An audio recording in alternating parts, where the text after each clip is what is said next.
Samsung இப்போ புதுசாக 2 phones launch பண்ணியிருக்காங்க. Samsung Galaxy M01, Samsung Galaxy M11. இது 2 ஃபோன்ஸில் பற்றின டீட்டெயில்ஸை நம்ம இன்றைக்கி இந்த வீடியோவில் பார்க்க போகிறோம். சாம்சங்கோட M சீரிஸ் ஆன்லைனில் மட்டும்தான் கிடைக்கும். கொஞ்ச நாளைக்கு முன்னாடி Realme Narzo 10A, Realme Narzo 10ங்கிற 2 model Realme launch பண்ணாங்க. இந்த 2 மாடல்ஸ்க்கு காம்படிஷனாக தான் சாம்சங் இப்போ அதே ப்ரைஸ் ரேஞ்சில் Samsung Galaxy M01, Samsung Galaxy M11ங்கிற 2 மாடல்ஸ் இப்போ லான்ச் பண்ணியிருக்காங்க. ஃபர்ஸ்ட் நம்ம சாம்சங் கேலக்ஸி M01ஓட ஸ்பெசிஃபிகேஷன்ஸை பற்றி பார்க்கலாம். 5.71 இன்ச் IPS LCD பேனல் தான் அதில் வருது. HD ப்ளஸ் தான் அதோட ரெசல்யூஷன். இதில் ஒரு நோச் டிஸ்பிளே தான் அதில் கொடுத்துருக்காங்க. Qualcomm Snapdragon 439 ப்ராசஸர் தான் இதில் வருது. Adreno 505 தான் இதோட GPU. ஒரு 4000 mAh பேட்டரி தான் இந்த ஃபோனில் வருது.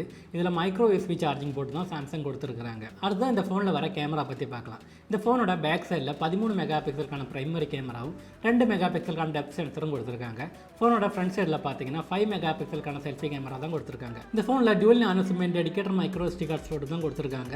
512 GB வரைக்கும் நம்மளால ஸ்டோரேஜ் எக்ஸ்பேண்ட் பண்ண முடியும். இந்த ஃபோன் Android 10 தான் வருது. 1 UI 2 தான் இதோட யூசர் இன்டர்ஃபேஸ். பிளாக், ப்ளூ, ரெட்ங்கிற 3 கலர் வேரியன்ட்ல தான் இந்த ஃபோன் வருது. இந்த சாம்சங் கேலக்ஸி M01 3GB 32GBங்கிற ஸ்டோரேஜ் வேரியன்ட்ல மட்டும்தான் வருது.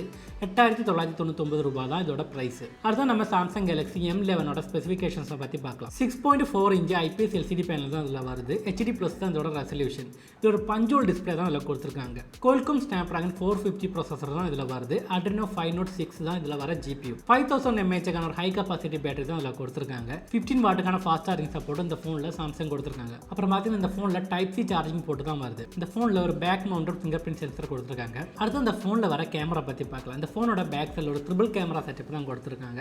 13 மெகா பிக்சலுக்கான பிரைமரி கேமராவும் 5 மெகா பிக்சலுக்கான அல்ட்ரா வைட் ஆங்கிள் லென்ஸும் 2 மெகா பிக்சலுக்கான டெப்த் சென்சரும் தான் இதில் வருது. ஃப்ரண்ட் சைடில் பார்த்தீங்கன்னா 8 மெகா பிக்சலுக்கான செல்ஃபி கேமரா தான் இதில் கொடுத்துருக்காங்க. இந்த ஃபோனில் டியூவல் நானோ sim dedicated micro SD card slot தான் இதில் வருது. 512 GB வரைக்கும் நம்மளால ஸ்டோரேஜ் எக்ஸ்பேண்ட் பண்ண முடியும். இந்த ஃபோன் Android 10 தான் வருது. 1 UI 2 தான் இதோட user interface. Black, violet, metallic, ப்ளூங்கிற 3 கலர் வேரியன்ட்ல தான் இந்த சாம்சங் கேலக்ஸி M11 வருது. இதோட பிரைஸ் பார்த்தீங்கன்னா 3GB 32GB வேரியண்ட்டுக்கு 10,999 ரூபாயும், 4GB 64GB வேரியண்ட்டுக்கு 12,999 ரூபாயும் தான் வருது. இந்த சாம்சங் கேலக்ஸி M01 கொடுக்குற காசுக்கு வர்த்தா இல்லையான்னு கேட்டிங்கன்னா இதே ப்ரைஸ் ரேஞ்சில் வேறு பிராண்ட்ஸ்ல இருந்து நமக்கு பெட்டர் ஆப்ஷன் கிடைக்குது. எக்ஸாம்பிளுக்கு பார்த்தீங்கன்னா Realme Narzo 10A, Realme C3, Redmi 8, Redmi 8A, Redmi 8A Dual, Moto G8 Power Lite. இந்த Redmi 8, Redmi 8A, Redmi 8A Dual, Realme C3 இந்த ஃபோன்ஸோட அன்பாக்சிங்லாம் நம்ம சேனலில் போட்டிருக்கோம். அதோட லிங்க் கீழே டிஸ்கிரிப்ஷனில் கொடுக்குறேன். அப்போ நீங்கள் இது வரைக்கும் பார்க்கலாம், அந்த வீடியோஸை போய் பாருங்கள். அடுத்ததான் Realme Narzo 10A அன்பாக்சிங் நம்ம சேனலில் கூடிய சீக்கிரமாகவே போடுவோம். இந்த ப்ரைஸ் ரேஞ்சில் சாம்சங் என்கிற பிராண்டில் இருந்து ஒரு ஃபோன் வாங்கணும்னு நீங்கள் நினச்சிங்கன்னா இந்த ஃபோனை தாராளமாக வாங்கலாம். அடுத்து சாம்சங் கேலக்ஸி M11ஓட ப்ரைஸ் ரேஞ்சில் வர பெட்டர் ஆப்ஷன்ஸ் எதெல்லாம்ங்கிறத பார்க்கலாம். Realme Narzo 10, Realme 5i, Redmi Note 7 Pro, Redmi Note 8 இந்த ப்ரைஸ் ரேஞ்சில் சாம்சங்ங்கிற பிராண்டில் இருந்து ஒரு ஃபோன், அப்புறமா இதில் வர பஞ்சோல் டிஸ்பிளே, இந்த 2 காரணத்துக்காக வேணும்னா இந்த ஃபோன் தாராளமாக வாங்கலாம். இல்லை இதை விட கொஞ்சம் பெட்டரான ஆப்ஷன்ஸ் உங்களுக்கு வேணும்னா முன்னாடி சொன்ன மாடல்ஸில் ஏதாவது நீங்கள் சூஸ் பண்ணிக்கலாம். அப்போ இவ்வளவு தான் இந்த வீடியோ. இந்த வீடியோ பிடிச்சிருந்தா லைக் பண்ணுங்கள், ஷேர் பண்ணுங்கள், சப்ஸ்கிரைப் பண்ணுங்கள்.